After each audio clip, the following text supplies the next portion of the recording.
না। হ্যালো বন্ধুরা, Snigdha Das real story and ব্লগে তোমাদের সবাইকে অনেক স্বাগত জানাই। তো বন্ধুরা, আমি স্নিগ্ধা এখনই বাড়িতে কেমন করে সময় কাটাই, কী কী কাজ করি, কী খাওয়া দাওয়া করি, কোথায় ঘুরতে যাই, সব কিছুই ফোনেতে A to Z তোমাদের সঙ্গে শেয়ার করব। আর তোমরা স্কিপ না করে ভিডিওটা পুরোটাই দেখবে, আমার পাশে থাকবে, আমাকে সাপোর্ট করবে।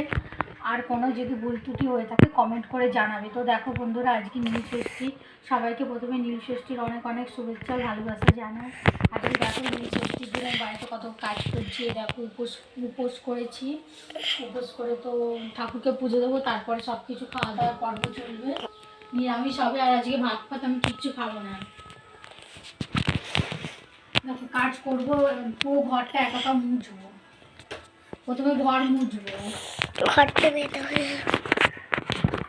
ঘর মুছবো। আমার ক্যামেরাম্যানের খুব কষ্ট হচ্ছে, ফাঁকিবাজ।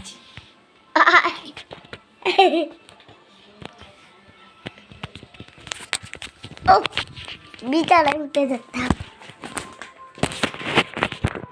এই বলো, এই যে ঘর মুছে নিচ্ছে, এটা হচ্ছে আমার ঘর, স্নিগ্ধার ঘর। এটা স্নিগ্ধা আর আমি থাকি দুজনে। ওরে বাবা, আমার ঘরটা মুছে নিলাম। এবার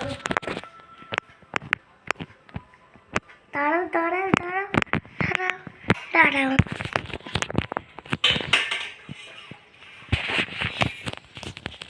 কাকার ঘর মুছবো। ভালো লাগে না কাজ করতে করতে, যেন মাথা খারাপ হয়ে যায়। উপোস করলে আরো যেন বেশি কাজ করে। হ্যাঁ হ্যাঁ, ও ক্যামেরার পেছন থেকে কথা বলছে, ও হচ্ছে আমাদের পাকা বুড়ি, পাকা বুড়ি মা। বন্ধুরা আমার সময় কেটে যায়, কি করবো বলে তোমরা? একা একা বাড়িতে থাকি, ভালো লাগে কারো? ওর বাবা থাকে না বাড়ি, এবার ওর কাকা দাদা তারাও দোকানে চলে যাবে, মেয়েটাকে নিয়ে একা একা সময় তো কাটাতে হবে।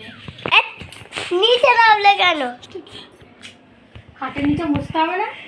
মুছতে হবে না, হ্যাঁ, নোংরা থাক। তাহলে আমি ভিডিওটা কি করে করলে? তাহলে আমিও নিচে বসে পড়বো। ও ভিডিও কি করে করবো সেটা চিন্তা হচ্ছে।